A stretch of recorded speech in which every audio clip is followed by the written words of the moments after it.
এই জন্য কোরআন শরীফ হচ্ছে এই পৃথিবীর মহাবিশ্বের মহাবিস্ময়। কোরআন হচ্ছে পৃথিবীর মহাবিশ্বের মহাবিস্ময়। এর মর্যাদা সম্পর্কে রাসূল করিম সাল্লাল্লাহু আলাইহি ওয়াসাল্লাম বলেছেন, ওয়ান উসমান রাদিয়াল্লাহু তাআলা আনহু আন্নাহু قال قال رسول الله صلى الله عليه وسلم خيركم من تعلم القرآن وعلمه رواه البخاري। আল্লাহর নবী বলেন, তোমাদের মধ্যে সর্বোত্তম ব্যক্তি সেই, তোমাদের ভিতরে ভালো ব্যক্তি, উত্তম ব্যক্তি সেই যে ব্যক্তি নিজে কোরআন শেখে আর অন্যকে শেখায়। কোরআন যে শেখে আর অন্যকে যে শেখায় সেই ব্যক্তি হলো তোমাদের মধ্যে সর্বোত্তম ব্যক্তি, ভালো ব্যক্তি। সুবহানাল্লাহ পড়েন। কোরআনে কারীমের এই মর্যাদা সম্পর্কে রাসূল করিম সাল্লাল্লাহু আলাইহি ওয়াসাল্লাম বলেছেন, দুই ব্যক্তিকে, দুই শ্রেণীর লোককে ঈর্ষা করা যায়। অমুকে বিরাট বাড়ি করেছে, সে বাড়ি থেকে হিংসা হয়, আমি ওরকম বাড়ি করব, অমুকের মতো নেতা হব, অমুকের মতো বড় লোক হতে হবে। পরশ্রী কাতরতা অথবা ঈর্ষা করা, এরকমের ঈর্ষা করা জায়েজ নাই। রাসূলুল্লাহ বলেছেন দুই ব্যক্তির সঙ্গে ঈর্ষা করা যায়। আন ইবনে উমর রাদিয়াল্লাহু তাআলা আনহু আন্নাহু قال قال رسول الله صلى الله عليه وسلم লা হাসাদা ইল্লা আলাল ইসনাইন। দুই ব্যক্তি ছাড়া অন্য কারো সাথে হিংসা করা যায় না, রিস্ক করা যায় না। কোন কোন ব্যক্তি? রাজুলুন আতাহুল্লাহুল কুরআন ফাহুয়া ইয়াকুমু বিহি আনা আল-লাইলি ওয়া আনা আন-নাহার। ওই ব্যক্তির সঙ্গে হিংসা করা যায়, হিংসা করা যায় যে ব্যক্তিকে আল্লাহ পাক কোরআনের ইলম দান করেছেন, সে ব্যক্তি দিন রাত কোরআন তেলাওয়াত করে, কোরআনের উপরে আমল করে, কোরআনের উপরে থাকে, মানুষকে কোরআনের দাওয়াত দেয়। ওই লোকের সাথে ঈর্ষা করা দরকার যে তার মতো হতে চায়। ওয়ারাজুলুন আতাহুল্লাহু মালান ফাহুয়া ইউনফিকু মিনহু আনা আল-লাইলি ওয়া আনা আন-নাহার। মুত্তাফাকুন আলাইহি। বুখারী মুসলিমের হাদিস।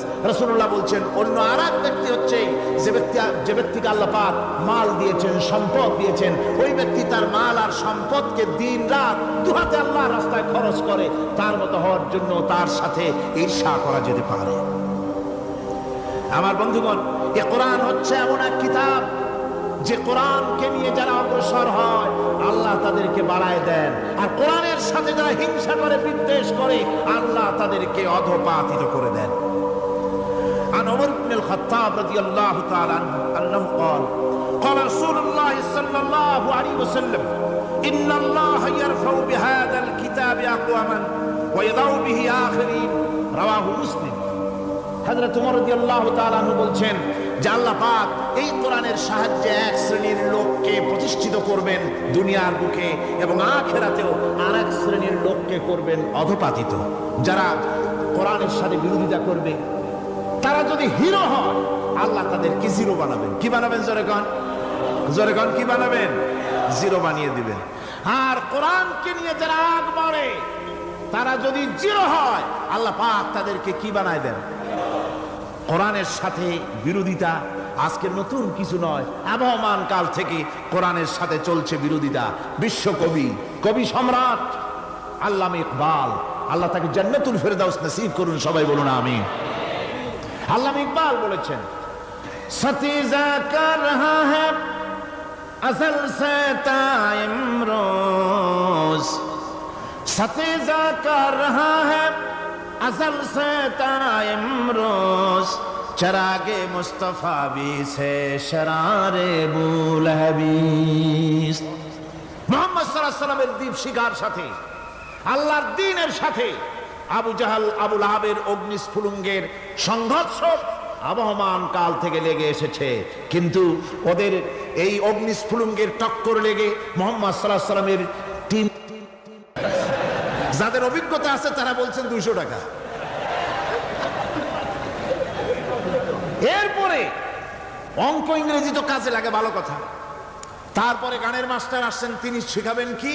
রবীন্দ্রসঙ্গীতের প্যানপ্যানানি, যা শুনলে পরে কানে ময়লা জমে যেতে পারে, যে গান শুনলে জীবিত মানুষ মৃত্যু হয়ে যায়। নজরুলের কথা শেখানো হবে না, তাহলে সেটা হবে সাম্প্রদায়িকতা। গানের মাস্টারকে, নাচের মাস্টারকে 10,000 টাকা, 10,000 টাকা পর্যন্ত বেতন দেওয়া হয়। এ জাতির জন্য আল্লাহর রহমত কেমনে আসবে, কি কারণে আসবে? কোরআনের সাথে এই বেয়াদবি আমরা করেছি। ঘরগুলিকে, আজকে আমাদের ঘরগুলিকে আমরা কবরস্থানে পরিণত করে দিয়েছি। কোরআন তেলাওয়াত হচ্ছে না। আমার বন্ধুগণ, কোরআন তেলাওয়াত করুন, বেশি বেশি তেলাওয়াত করুন, ঘরকে জীবিত করুন, সন্তানকে তেলাওয়াত করান, আপনি নিজেও তেলাওয়াত করেন। কোরআনে কারীম যারা তেলাওয়াত করবেন তাদের সম্পর্কে আল্লাহর নবী বলেন, মান ক্বারাআল কুরআনা ফাস্তাযহারাহু ফাহাল্লা হালালাহু ওয়া হাররামা হারামাহু আদখালাহুল্লাহুল জান্নাহ। আল্লাহর নবী বলেন, যে ব্যক্তি কোরআন শরীফ তেলাওয়াত করবে এবং কোরআনের হালাল অনুযায়ী হালালকে মেনে চলবে, হারাম অনুযায়ী হারাম থেকে ফিরে থাকবে, এরকম কোরআনের উপরে যে তেলাওয়াত করবে আর আমল করবে, আল্লাহ রাব্বুল আলামিন তৌফিকও সে পেল না। জানাজার ইমামতি তো দূরের কথা, জানাজার নিয়ত জানে না, পাক পবিত্রতা জানে না। বাপ মরে গেছে, সে তখন ছিল মার্কেটে, শুনলো বাপ মরছে, তাড়াতাড়ি জানাজায় শরীক হতে হবে। প্যান্টও পাক নাই, যেহেতু পেশাবের যখন বেগ এসেছিল দেওয়ালের পাশে দাঁড়াইয়া কাম সারছে, দোয়া মোছার কাম নাই, মাথায় টুপি নাই, নাক মোছা রুমাল ছিল পকেটে, রুমালটা মাথায় দিয়ে দাঁড়ায় গেল। আল্লাহু আকবার। বাপের কপালে যা আছে তাই হোক। তারপরে বাপ মরে গেছে, কান্না শুরু করেছে। যেদিন মরছে সেদিন কাঁদতেছে, পরের দিনও একটু মুখ মলিন কান্দে। নাম বল্টু মিয়া। তার আবার এক বন্ধু আছে, তার নাম শান্টু মিয়া। শান্টু মিয়া বলছে, মিয়া বল্টু কান্দো কেন? কয় বাপ মরে গেছে। কয় এগুলো বাঁচে নাকি? এগুলো মরিয়ে যায়, আমার একটা ছিল ওটাও মরছে। চিরকাল কারো বাপ থাকে, সুতরাং এত মন খারাপ কেন? আসো, ইন্ডিয়া থেকে ভালো একটা বই আসছে, সেইটা দেখে এত আনন্দ পাবে। বাপ তো বাপ, 14 গোষ্ঠী মরলেও মনের দুঃখ মুছে যাবে। এরপরে বাড়ি এনে তাকে সিনেমার ছবি দেখানো হলো। ছবি সে দেখলো, ফেরার সময় বাপের কবরের কাছ থেকে যাওয়ার সময় দাঁড়িয়ে গেল ক্ষণিকের জন্য। আহারে বাপ, বিদায় হয়ে গেলা, কি দেব তোমারে? কিছু তো নাই আমার কাছে, তাই সারা রাত ধরে যা কিছু দেখলাম এগুলি তোমার আমল নামায় দিয়ে গেলাম। জোরে কর নাউজুবিল্লাহ। আমি সমস্ত পিতাদেরকে বলতে চাই, সন্তানদেরকে কোরআন শিখান, কাজে লাগবে। কোরআন শিখালে কাজে লাগবে। কোরআন শরীফ মুখস্থ করে, বেশি করে মুখস্থ করেন কোরআনে কারীম, আপনার ফায়দা হবে। হযরত ওমর রাদিয়াল্লাহু তাআলা আনহু বর্ণনা করছেন যে রাসূল কারীম সাল্লাল্লাহু আলাইহি ওয়াসাল্লাম বলেছেন, ইউকালু লিসাহিবিল কুরআনি ইকরা ওয়ারাত্তিল কামা কুনতা তুরাত্তিলু ফিদ দুনিয়া। কিয়ামতের দিন জান্নাতীদেরকে, বেহেশতীদেরকে আল্লাহ রাব্বুল আলামিন বলবেন, কোরআন শরীফ তেলাওয়াত করো আর উপরের দিকে উঠতে থাকো। কোরআনে যেভাবে দুনিয়ার বুকে কোরআনে কারীম তুমি মুখস্থ করেছিলে, ধীরে ধীরে তেলাওয়াত করতে, ওইভাবে ধীরে ধীরে কোরআন তেলাওয়াত করো আর উপরের দিকে উঠতে থাকো। আল্লাহ পাক বলতে থাকবেন, উপরের দিকে ওঠো, তেলাওয়াত করো আর ওঠো। উঠতে উঠতে যেই জায়গা গিয়ে তোমার তেলাওয়াত শেষ হয়ে যাবে, জান্নাতের ওই জায়গাটা তোমার জন্য বরাদ্দ হবে। আবু দাউদ শরীফের হাদিস। জান্নাতের ওই জায়গাটা তোমার জন্য বরাদ্দ হবে। এখন যাদের শুধু সূরা ইখলাস আর সূরা কাউসার মুখস্থ, তারা তো 2 পা আগাই বসে যাবে, উঠতে পারবে না। বেশি বেশি মুখস্থ করেন, হাফেজে কোরআন হন অথবা হাফেজের মতো হন। বেশি বেশি মুখস্থ করেন সূরা ইয়াসিন, সূরা দুখান, সূরা রহমান, সূরা ওয়াকিয়া, সূরা মুজাম্মিল, এই সমস্ত সূরা, বেশি সূরা আল আরাফ, সূরা কাহাফ, সূরা মারিয়াম ইত্যাদি মুখস্থ করেন। কিয়ামতের দিন কাজে লাগবে। জান্নাতের অত উঁচায় উঠতে পারবেন। হাফেজে কোন জায়গায় যাবে? সুবহানাল্লাহি ওয়া বিহামদিহি। 30 পারা কোরআন যার সিনার ভিতরে, জান্নাতের কোন জায়গাটা আল্লাহ তাকে বরাদ্দ করবেন? সুবহানাল্লাহ, সুবহানাল্লাহ। কোরআনে কারীমকে মুখস্থ করুন, বেশি করে মুখস্থ করুন। কোরআনে কারীমকে বেশি করে তেলাওয়াত করুন। এই কোরআনে কারীমকে যারা বেশি করে তেলাওয়াত করবে, তেলাওয়াত করতে গিয়ে যারা আল্লাহর কাছে কিছু চাওয়ার সময় পাবে না, তাদের সম্পর্কে রাসূল কারীম সাল্লাল্লাহু আলাইহি ওয়াসাল্লাম বলেছেন হাদিসে কুদসি। হাদিসে কুদসি রাসূল কারীম সাল্লাল্লাহু আলাইহি ওয়াসাল্লাম বলেছেন, ইয়াকুলু রাব তাবারাক ওয়া তাআলা মান শাগালাহুল কুরআন আন যিকরি মাসআলাতি আতাইতুহু আফজালা মা উতিয়া সাইলিন। আল্লাহর নবী বলেন, আমার আল্লাহ পাক বলেছেন, কোরআন তেলাওয়াত করতে গিয়ে যারা ব্যস্ত থাকে, কোরআন তেলাওয়াত করতে করতে যারা আমার কাছে হাত পেতে কিছু চাওয়ার সময় পায় না, যারা আমার কাছে হাত পেতে কিছু চায়, তাদের থেকে তেলাওয়াতকারীদেরকে আমি রব্বুল আলামিন বেশি করে দেই। সুবহানাল্লাহ। কোরআন তেলাওয়াত করতে করতে যারা আল্লাহর কাছে হাত পেতে চাওয়ার সময় পায় না, আল্লাহ পাক বলেন যারা চায় তাদের থেকে তেলাওয়াতকারীকে আমি বেশি দেই। আমার বন্ধুগণ, শুধু তাই নয়, এ কোরআনে কারীম যারা তেলাওয়াত করবে, আমল করবে, কিয়ামতের দিন তার মা বাবার মাথার উপরে আল্লাহ রাব্বুল আলামিন, আবু দাউদ শরীফের হাদিসে এসেছে, তার মা বাবার মাথার উপরে নূরের টুপি পরিধান করানো হবে। এমন নূরের টুপি, এমন নূরের তাজ পরানো হবে, চন্দ্র সূর্যের আলোকে ম্লান করে দেবে। হাসরবাসীরা প্রশ্ন করবেন, এ লোকটি কে? কোনো ফেরেশতা নাকি? বলে না। কোনো নবী নাকি? বলে না। তবে কি ইনি কে?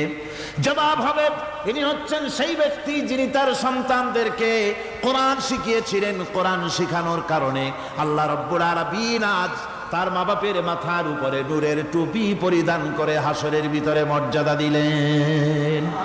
কিয়ামতের দিন দুনিয়া মর্যাদা পাওয়া যাবে, আখিরাতেও মর্যাদা পাওয়া যাবে যদি কোরআনে কারীমকে তেলাওয়াত করা যায়, আমল করা যায়, বোঝা যায়, তাহলে এই সমস্ত নিয়ামত আল্লাহ পাক দান করবেন। সুতরাং এই এত বড় নিয়ামত থেকে আমরা যেন কেউ বঞ্চিত হয়ে না যায়। কোরআন হচ্ছে এমন এক কিতাব যার তাফসীর লেখা হয় নাই। পৃথিবীতে এমন কোনো ভাষা নাই, পৃথিবীর উল্লেখযোগ্য সবগুলি ভাষায় কোরআনে কারীমের তাফসীর লেখা হয়েছে, কিন্তু কোন মুফাসসির আজ পর্যন্ত কথা বলেন নাই যে আমি যে তাফসীর লিখছি এর চাইতে ভালো তাফসীর আর কেউ লিখতে পারেও না, আর পারবেও না। এটা শেষ, আর তাফসীর লেখা লাগবে না। এ কথা কেউ বলতে পেরেছে? জোরে বলেন, পেরেছে? পারে নাই। তার কারণ কি? আল্লাহ রাব্বুল আলামিন বলেন, قُلْ لَوْ كَانَ الْبَحْرُ مِدَادًا لِكَلِمَاتِ رَبِّي لَنَفِدَ الْبَحْرُ قَبْلَ أَن تَنفَدَ كَلِمَاتُ رَبِّي وَلَوْ جِئْنَا بِمِثْلِهِ مَدَدًا। আল্লাহ পাক বলেন, নবী আপনি বলুন, আমার রবের কথাগুলি লেখার জন্য যদি সমুদ্রের পানিগুলি, সমুদ্রের সমস্ত পানিগুলি যদি কালিতে পরিণত হয়ে যায়, আর আমার রবের কথাগুলি যদি লেখা শুরু হয়ে যায়, আমার রবের কথাগুলি লেখার পূর্বে সমস্ত সমুদ্রের পানিগুলি শেষ হয়ে যাবে। তারপরে যদি আবার সমুদ্র ভরে দেওয়া হয়, আরো যদি লেখা হয়, তবুও আমার রবের কথা লেখা শেষ হবে না। আল্লাহ রাব্বুল আলামিন বলেন, وَلَوْ أَنَّ مَا فِي الْأَرْضِ مِنْ شَجَرَةٍ أَقْلَامٌ وَالْبَحْرُ يَمُدُّهُ مِنْ بَعْدِهِ سَبْعَةُ أَبْحُرٍ مَا نَفِدَتْ كَلِمَةُ اللَّهِ। আল্লাহ রাব্বুল আলামিন বলেন, মা নাফিদাত কালিমাতুল্লাহ। আল্লাহ পাক বলেন, 7টা সমুদ্রের পানি যদি একত্রিত করা হয়, 7টা সমুদ্রের পানি যদি এক জায়গায় করা হয়, এই পানিগুলি যদি কালিতে পরিণত হয়ে যায়, আর পৃথিবীর সমস্ত গাছগুলি যদি কলমে পরিণত হয়ে যায়, ওই গাছগুলি দিয়ে যদি ওই পানির রূপ কালি দিয়ে আমার প্রভুর কথা, আল্লাহ রাব্বুল আলামিনের কোরআনের কথা যদি লেখা শুরু হয়ে যায়, লিখতে লিখতে সমস্ত পানিগুলি, গাছগুলি শেষ হয়ে যাবে, আল্লাহ পাকের কালামের ব্যাখ্যা লেখা শেষ হবে না। মা নাফিদাত কালিমাতুল্লাহ, আল্লাহর কথা লেখা শেষ হবে না। এত বড় বিরাট আজিম কিতাব আল্লাহ পাক আমাদেরকে দান করেছেন। সুবহানাল্লাহ পড়েন। এই কিতাবের এত বড় গুরুভার আল্লাহ রাব্বুল আলামিন বলেছেন, লাউ আনজালনা হাযাল কুরআন আলা জাবালিন লারাআইতাহু খাশিআন মুতাসাদ্দিআন মিন খাশিয়াতিল্লাহ। আমি যদি এই কোরআনকে পর্বতের উপরে নাজিল করতাম, তাহলে তুমি দেখতে পেতে আমার ভয় ভীত সন্ত্রস্ত হয়ে পাহাড়গুলো চূর্ণ বিচূর্ণ হয়ে যেত। এত বড় আসিম কিতাব আমি তোমাদেরকে দান করেছি, যার গুরুভার বহন করতে কেউ রাজি হয়নি। পাহাড় পর্বত কেউ রাজি হয়নি, মানুষ রাজি হয়েছে। এই মানুষের উপরে আমি এটা অবতীর্ণ করেছি, গোটা বিশ্ববাসীর সামনে এই কিতাব আমি দিয়েছি তোমাদেরকে, এর দ্বারা হেদায়েত তোমরা গ্রহণ করবে। কিয়ামতের দিন আল্লাহর এই বিরাট নিয়ামত আমাদেরকে দান করলেন, আমরা এই নিয়ামতের নাশকর করেছি, অর্থাৎ এই কোরআনকে আমরা ব্যবহার করেছি সঠিকভাবে করি নাই, বেঠিকভাবে করেছি। প্রথম দিন দ্বিতীয় দিন আমি বলেছি কোরআন শরীফকে শুধু তাবিজ তুমারের জন্য, শুধু সওয়াবের জন্য তেলাওয়াত করেছি। আসলে শুধু সওয়াবের জন্য তো আসেনি কোরআন। কোরআন বুঝতে হবে, আমল করতে হবে, তবে না শান্তি পাবো। আপনি যদি কোরআন হচ্ছে মানুষের জীবন সমস্যার সমাধানের গ্রন্থ, ওষুধ খেলে রোগ ভালো হয়। ওষুধ খেলে কি হয়? কেউ যদি সকাল বেলায় তসবিহ হাতে নিয়ে 500 বার পরে ওষুধ ওষুধ ওষুধ 500 বার পড়লো, রোগ কি ভালো হবে? বরং রোগ আরো বাড়তে পারে চিল্লাইতে চিল্লাইতে। শীতের জন্য লেপ গায়ে না দিয়া কেউ যদি চিল্লাইতে থাকে, জিকির করে লেপ্ত শোক লেপ্ত শোক লেপ্ত শোক, শীত কি বন্ধ হবে নাকি? পানির পিপাসায় ছটফট করে মানুষ যদি চিল্লায় পানি পানি পানি পানি পানি, পানির পিপাসা আরো বাড়বে। তাহলে কি বোঝা গেল? পিপাসা লাগলে পানি পান করতে হবে, শীত লাগলে কম্বলটা গায়ে দিতে হবে, রোগ হলে ওষুধটা খেতে হবে, তাহলে সব সমস্যার সমাধান হবে। অনুরূপভাবে আমরা শুধু কোরআনে কারীমকে তেলাওয়াত করি সওয়াবের নিয়তে, তার হুকুমগুলি জীবনের উপরে আমল করি না বলে আজকের জীবন আমাদের বিপর্যস্ত হয়েছে। ব্যক্তিতে, পরিবারে, রাষ্ট্রে শান্তি নাই, কোথাও শান্তি নাই এই কারণে। আর কিয়ামতের দিন রাসূল আসামি করবেন তাদেরকে যারা কোরআন অমান্য করেছে। রাসূল হবেন বাদী। বাদী হবেন কে? যারা বলেন কে বাদী হবেন? রাসূল। আসামি হবে কারা?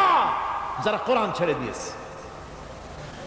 আল্লাহ রাব্বুল আলামিন বলেন وقال الرسول يا رب إن قومي اتخذوا هذا القرآن مهجورا। কিয়ামতের দিন রাসূল আল্লাহর দরবারে ফরিয়াদ করবেন, আয় আমার রব, আয় আমার আল্লাহ তাআলা, এই সমস্ত লোকগুলি তোমার কালামকে, তোমার কোরআনকে অপ্রয়োজনীয় জিনিস বলে তারা পরিত্যাগ করেছিল। আমার বন্ধুগণ, কিয়ামতের দিন যখন এরা উপস্থিত হবে আল্লাহর দরবারে, আল্লাহ রাব্বুল আলামিন কোরআনের সাথে যারা ঠাট্টা করেছে, বিদ্রূপ করেছে, কোরআনের আইনকে নিয়ে যারা ঠাট্টা বিদ্রূপ মজাক উড়াইছে, কিয়ামতের দিন তাদেরকে বলা হবে ওয়াকিলাল ইয়াউমা নানসাকুম কামা নাসিতুম লিকা ইয়াউমিকুম হাযা। কিয়ামতের দিন আল্লাহ রাব্বুল আলামিন কোরআনের ঠাট্টাকারী, কোরআনের বিদ্রূপকারী, কোরআনের আইনের অমান্যকারীদেরকে বলবেন আমি আজকে তোমাদের ভুলে গেলাম, যেমন করে তোমরা এই দিনে আমার সঙ্গে সাক্ষাৎকারের কথা ভুলে গিয়েছিলে। তোমরা যেমন আমার আজকের এই কিয়ামতের দিনের কথা যারা ভুলে গিয়েছিলে, আজকে আমিও তোমাদেরকে ভুলে গেলাম। এরপরে কি হবে? ওয়া মাওয়াকুমুন নার ওয়া মা লাকুম মিন নাসিরিন। আল্লাহ পাক বলেন এরপরে এদের জায়গা হবে জাহান্নাম, আর এদের সাহায্যকারীও কেউ থাকবে না, জাহান্নামে চিরকাল থাকতে হবে। এটা এই জন্যে যে তারা আল্লাহর কোরআনের সঙ্গে ঠাট্টা করেছে, বিদ্রূপ করেছে, কোরআনের আইন মানে নাই, কোরআনের আইনকে অমান্য করে চলেছে। এই জন্য কিয়ামতের দিন আল্লাহ রাব্বুল আলামিন তাদেরকে শাস্তি প্রদান করবেন। কোরআন পৃথিবীর বুকে আল্লাহ নাজিল করেছেন, শুধু তেলাওয়াত করবেন ঝুলে ঝুলে, এজন্য নয়। কি জন্য নাজিল হলো? এবার উদ্দেশ্য শুনুন। আল্লাহ পাক বলেন আর রহমান আল্লামাল কোরআন। আল্লাহ রাব্বুল আলামিন তিনি হলেন এমন দয়াবান, এমন রহমান, যিনি কোরআন শিখালেন। কি কারণে শিখালেন? কোরআন নাজিলের উদ্দেশ্য কি? আল্লাহ পাক বলেন ইন্না আনসালনা ইলাইকাল কিতাবা বিল হাক্কি লিতাহকুমা বাইনান নাসি বিমা আরাকাল্লাহ। আল্লাহ পাক বলেন এই কিতাব আমি আপনার প্রতি অবতীর্ণ করেছি এই জন্যে যাতে করে আপনি আল্লাহর প্রদর্শিত এই বিধান অনুযায়ী মানুষের উপরে বিচার ফয়সালা করতে পারেন। মানুষের উপরে আইন চলবে আল্লাহ। কার আইন? জোরে বলেন কার আইন? আলা লাহুল খালক ওয়াল আমর। সৃষ্টিজাত, আইন চলবে কার? আল্লাহ পাক বলেন এই জন্য নাজিল করলাম, কোরআন নাজিল করেছি যাতে করে কোরআনের আইন দিয়ে বিচার ফয়সালা করতে পারেন, সেই জন্যই কোরআন নাজিল করলাম। আসলে আল্লাহ নবীর এই পৃথিবীতে আগমনের উদ্দেশ্য ওটাই ছিল। হুয়াল্লাযী আরসালা রাসূলাহু বিল হুদা ওয়া দীনিল হক লিইয়ুযহিরাহু আলাদ-দীনি কুল্লিহি ওয়া কাফা বিল্লাহি শাহীদা। আল্লাহ রাব্বুল আলামিন বলেন, আমি আমার রাসূলকে দ্বীনে হক সত্যের বিধান সহকারে দুনিয়ায় প্রেরণ করেছি। লিইয়ুযহিরাহু আলাদ-দীনি কুল্লিহি আয় লিইয়ুগলিবাহু আলা সাইরিল আদিয়ান, সমস্ত আদিয়ানে বাতিলের উপরে আমার দ্বীনকে বিজয়ী করে দেওয়ার জন্য আমি রাসূলের কাছে কিতাব সহকারে তাকে অবতীর্ণ করেছি। এ দায়িত্ব শুধু মুহাম্মদ সাল্লাল্লাহু আলাইহি ওয়াসাল্লামের ছিল না, দুনিয়ার উপরে আল্লাহর দ্বীন কায়েম করা, আল্লাহর বিধান অনুযায়ী মানুষের বিচার ফয়সালার দায়িত্ব শুধু মুহাম্মদ সাল্লাল্লাহু আলাইহি ওয়াসাল্লামের ছিল না, সমস্ত নবীদের ছিল। কাদের ছিল? সব নবীদের ছিল। فبعث الله النبيين مبشرين منذرين وأنزل معهم الكتاب بالحق ليحكم بين الناس। আল্লাহ পাক বলেন, সমস্ত নবীদের কাছে আমি কিতাব অবতীর্ণ করেছি এই জন্য যে তারা সহজ এবং সোজা পথে যারা চলতে চায় তাদেরকে তিনি সুসংবাদ দিবেন, আর বাঁকা পথে যারা চলবে তাদেরকে তিনি জাহান্নামের ভীতি প্রদর্শন করবেন। আর আমি তার উপরে যে কিতাব অবতীর্ণ করেছি এই কিতাব দিয়ে জনগণের উপরে বিচার ফয়সালা করবে, আইন চলবে আল্লাহর কিতাব দিয়ে। আইন চলবে কি দিয়ে? আল্লাহর কিতাব দিয়ে। আল্লাহর কিতাব অনুযায়ী জনগণকে পরিচালিত করবেন। এই জন্য আমি এই কোরআনকে নাজিল করেছি, অতীত এই কিতাবগুলি নাজিল করেছি। কুল ইয়া আইয়ুহান নাসু ক্বাদ জাআকুমুল হাক্কু মির রাব্বিকুম। আল্লাহ পাক বলেন, নবী আপনি বলে দেন, আপনি বলুন, হে মানব সকল, আল্লাহর পক্ষ থেকে তোমাদের জন্য মহাসত্য এসেছে, এই মহাসত্য যদি অনুসরণ করো তোমাদের জন্য কল্যাণকর হবে। ওমান দাল্লা ফাইন্নামা ইয়াদুল্লু আলাইহা, আর যদি কোরআনকে অমান্য করো, আল্লাহর কিতাবকে অমান্য করো, তাহলে তোমাদের জন্য অকল্যাণ হবে। আজ আপনারা বলেন, আল্লাহর কিতাবের আইন কি আমাদের দেশে চলে? কোরআনের আইন কি চলে? চলে না। কোরআনের আইন চলে না। আমরা কি খুব শান্তিতে আছি? খুব আরামে আছি? শ্রমিকরা তাদের শ্রমের মূল্য পায়, কৃষক তার উৎপাদিত পণ্যের সঠিক দাম পায়, নারী তার সতীত্বের মর্যাদা পায়। জনগণ কি আরামে ঘুমাতে পারে? না, জনগণ রীতিমতো দুবেলা পেট পুরে সমস্ত জনগণ